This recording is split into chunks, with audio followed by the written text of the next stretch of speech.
મારું નામ તેજસ પટેલ છે. હું ટેક્સન બાયો ગ્રીન એનર્જી પ્રાઇવેટ લિમિટેડના મેનેજિંગ ડિરેક્ટર છું. ટેક્સન બાયો, શ્રીજી ઓટોમાર્ટ અને વન ફોર ઓલ તરફથી ગ્રીન મીટઅપનું આયોજન કરવામાં આવ્યું હતું.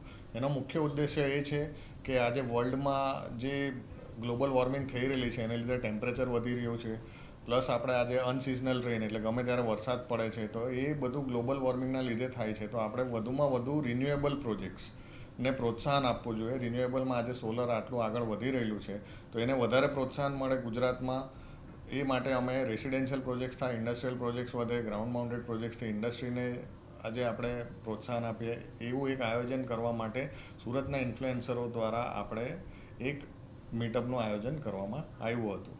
જી, આ મુસાફર જે છે અવેરનેસ કાર્યક્રમ છે સુરતથી ક્યાં સુધી પહોંચી હતી ને શું ઉદ્દેશ્ય સાથે એ લોકો નીકળ્યા?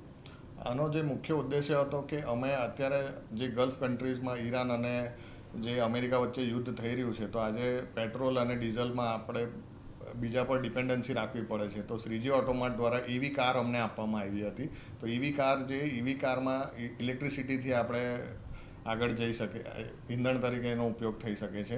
તો એ અમે લઈ જઈને અહીં સુરતથી વ્યારા મુકામે અહીં અમારા સોલાર પાર્ક આવ્યા છે.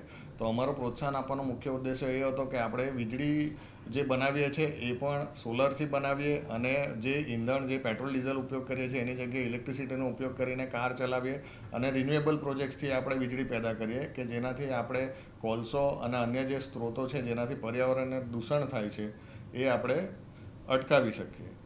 એના માટે અમે આ એક મીટઅપનું આયોજન કર્યું હતું.